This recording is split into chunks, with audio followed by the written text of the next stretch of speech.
Happy Monday, humans. How you feeling today? Take a minute and check in with yourself. However you're feeling, I want to remind you, it's perfectly normal.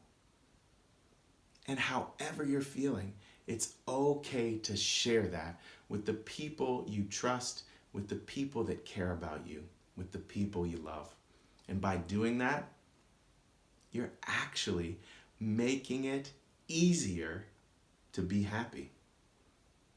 That's right. Sharing your sadness is a way to increase your happiness. Sharing your anger and your frustration is a way to increase your happiness. That's why I'm here today saying what I'm saying right now. I want us to have everything we need to lead happy, meaningful lives. And one thing I think we need is to be reminded that all of our feelings, all of our emotions are perfectly normal and it's okay to share them. One emotion, one feeling I often had growing up that I still have today was anxiety and frustration when people would give me too many things to do at once. Has that ever happened to you? It would often happen to me at school. My teacher would give the instructions at the beginning of class, and there would be a long list of instructions. And then they'd expect me to be able to get it all done. And I would get overwhelmed, and I would forget what the next step was, and I would be too embarrassed to raise my hand and ask for help. Sometimes I got so sad or so angry that I just wanted to quit. I also remember feeling that way when I was asked to help clean the house. Not because I didn't like cleaning the house. It wasn't my favorite thing, but I didn't hate it. In fact, sometimes we'd turn music on and it was almost like a dance party, and it was really fun cleaning the house. But there was always something that happened that made me very frustrated. It would go something like this.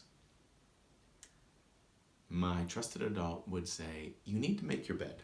And I'd walk over to make my bed. And then they'd say, "Oh, and don't forget to clean up your toys." And I'd go from making my bed to picking up the toys. And as I was picking up the toys, they'd say, "Oh, but didn't I just tell you to make your bed?" And I'd be like, "Ah." And I'd go to make the bed, and they'd say, "Oh, and don't forget, you still need to take out the garbage." And I'd be like, wah, so frustrated because I didn't know if I was supposed to make the bed first or clean up my toys first or take out the garbage first. And it was overwhelming.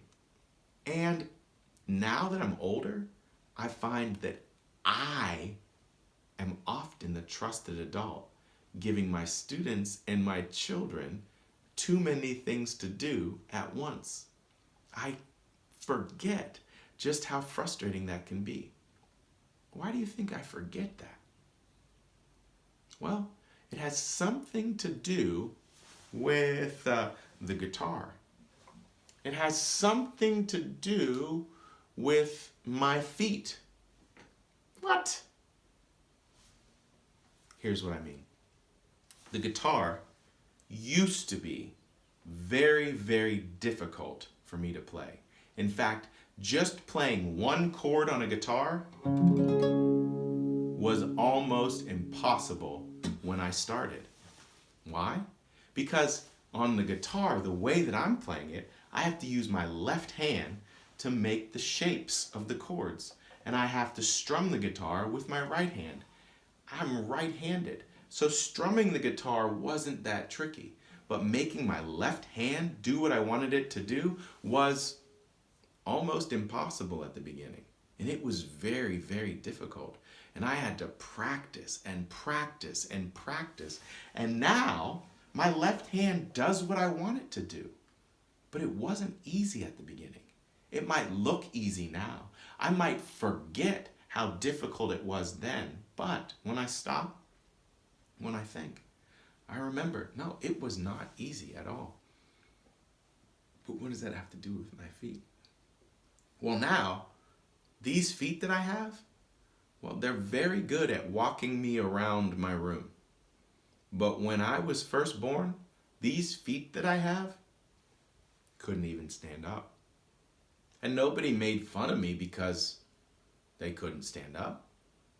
Nobody made fun of me as I learned how to walk. Nobody asked me to run and jump before I learned how to crawl. And now that I'm older, it's easy to forget just how difficult it is to learn to walk. Learning to make decisions, learning to follow instructions, learning to speak up for yourself when you're frustrated. All of those things are skills that we have to practice, just like walking, just like playing the guitar, just like talking. And as adults, it can be very easy for us to forget how hard it was, how hard it is. There's times when I'm still frustrated when I'm given too many instructions at once. But I'm practicing asking for help. I'm practicing asking for people to repeat themselves when I'm confused by instructions. And it's my challenge to all of us that we continue helping each other. Students and children can help trusted adults and teachers learn how to be better parents, neighbors, friends, teachers, better humans by asking for the help they need when they need it. I know that can be scary, asking for help, but I also know that when we are brave enough to try it, it's also a way that we can increase how happy we feel. One other thing that makes me feel happy is writing songs. The happiest I've ever felt is when I got to write a song with my daughter. My daughter loves to dance. She's been doing it since she was 3. And now that she's 12, she's a much better dancer. But when she was 3, I did not make fun of her for not being able to dance like a 12-year-old. In fact, I just loved watching how much she loved to dance. And so we wrote a song that compares dealing with our feelings and our sadness, dealing with our desire to be loved and to share that love, to dancing. And I think that learning to follow instructions, learning to ask for help, learning to listen when other people have asked for help, all of that can be kind of similar to learning to dance. So I'd like you to take a moment and just listen to the music and the words of this song and see if you can relate.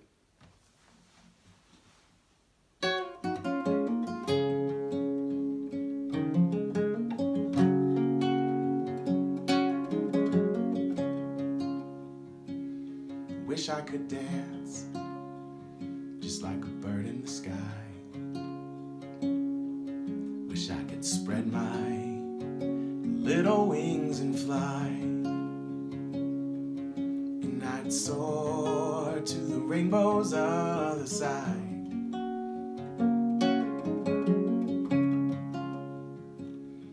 Wish I could dance just like a forest of trees,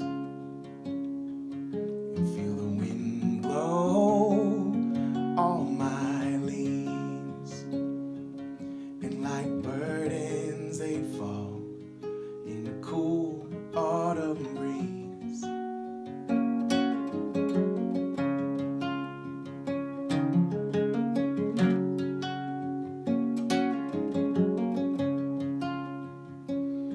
Wish I could dance just like the pouring down rain. Wish I could fall from the sky to the earth and soak right in, and then roll to the river and start all over again and again and again.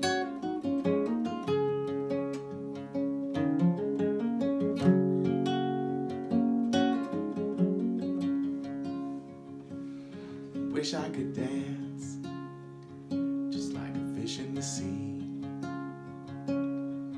Wish I could swim so far and gracefully, and that current would carry worries away from me.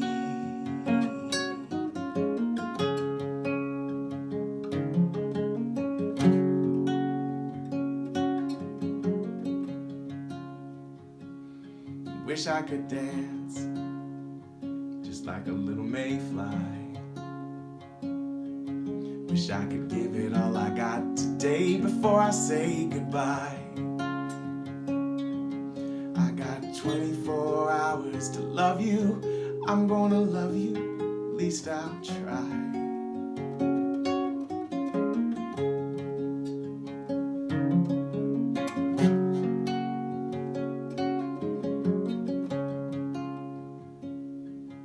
I got 24 hours to love you.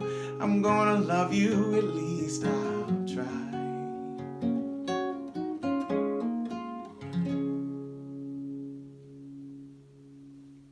A mayfly, when they finally grow their wings, they only have 24 hours of life left.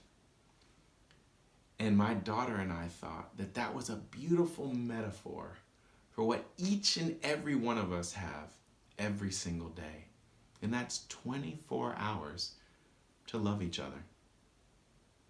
Sometimes when you're getting lots of instructions all at once, it can be very easy to forget that you actually love the person who's giving you the instructions. Sometimes when you're giving the instructions and they're not being followed the way you wish they were being followed, it can be easy to forget that you actually really love the person that you're giving those instructions to. So I thought today we could try a very simple mindfulness exercise that you can use in the moment as soon as you start to notice that you're getting frustrated or overwhelmed. This mindfulness practice actually works anytime. You can use it when you're happy, when you're sad, when you're walking, when you're sitting, when you're laying down. This mindfulness practice only requires you to count and breathe. If you're up for it, I'd like us to try it. If you're not up for it, I'd like you to remember that you never have to do mindfulness when you don't want to do it. It only works if you want it to work. And if you would like it to work, you need to find a comfortable place to sit or lie down where you can take deep breaths. Now, one thing I will say is that when we're doing breathing exercises, it can get kind of overwhelming because it feels similar to holding your breath when you're underwater. And it can start to bring up feelings that make you want to panic. And I want you to remember that at any time you can pause and you can stop and you can take a break. I also want to remind you that while I will be counting and guiding our breathing, it's okay to go at your own pace. If I'm counting too slowly or too quickly, you are more than welcome to go slower or faster. This breathing exercise is called 4-7-8 breathing. And here's what we'll do. We'll breathe in for a 4 count. And then we'll hold our breath for 7. And then we'll breathe out for an 8 count. It can be tricky because when we're breathing in, we can be tempted to breathe in as fast and as deep as we can, like this. But then we can't go any further for the 2, 3, 4 count.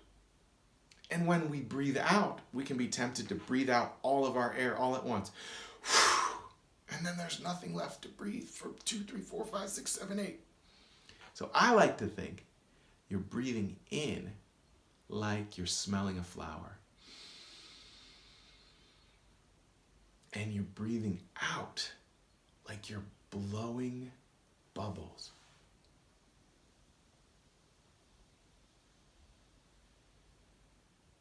And that way, it makes it a little bit easier to last the 4 seconds while you're breathing in and to last the 8 seconds while you're breathing out.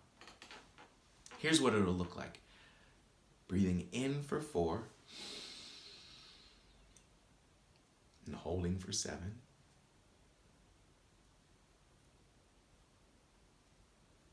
And breathing out for 8.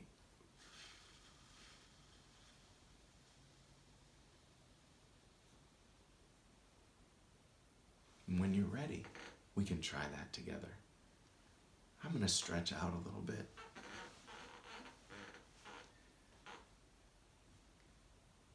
And I'd invite you to do this with your eyes open or closed or looking down at the floor.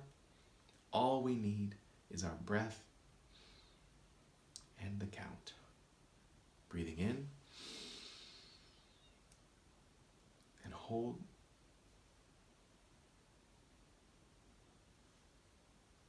Breathing out.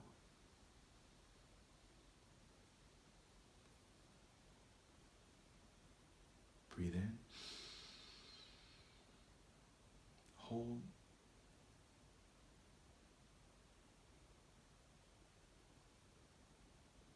Breathe out.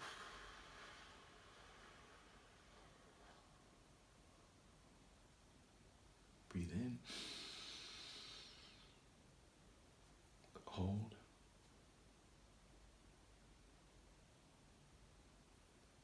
Breathe out.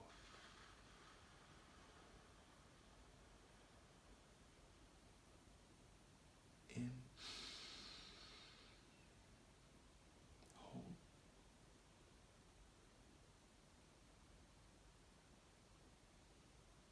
Out.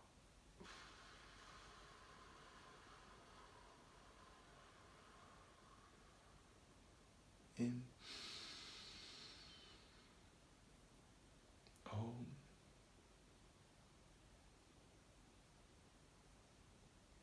Out.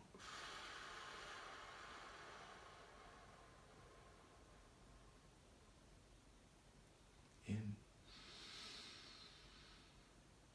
Hold.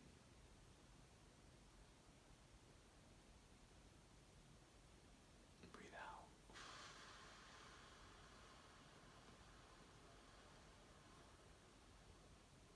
In. Hold.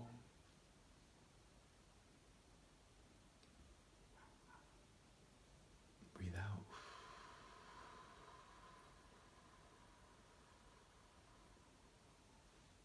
Try one more at your own pace. Breathing in.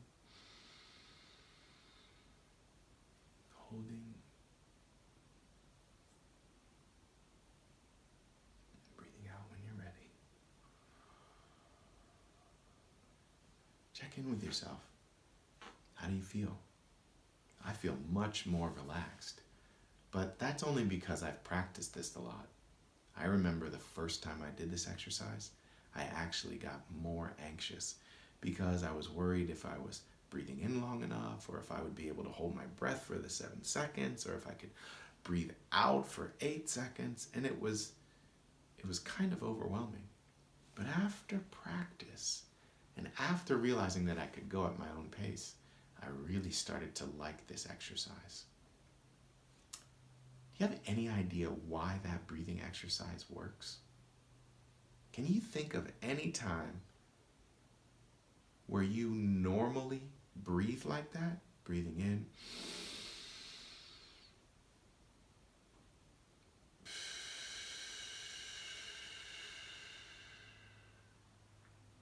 Does it remind you of how people breathe when they're sleeping? It kind of does for me. And that's kind of how it works.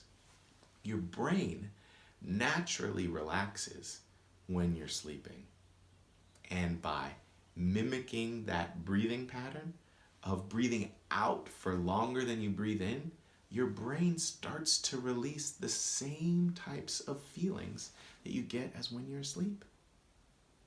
It's a neat little trick about how our brains work, that just by working with our breath, we can help our bodies calm down. But this mindfulness exercise, this breathing exercise, isn't everyone's favorite. And if you don't like it, you never have to do it again. But if you do like it, you might just try it out the next time you're overwhelmed, because someone's giving you too many instructions to follow all at once.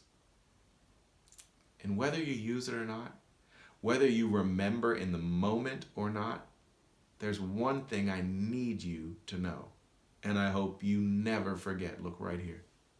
You, my friend, exactly the way you are right now, exactly how you're feeling, you are completely awesome. Bye for now.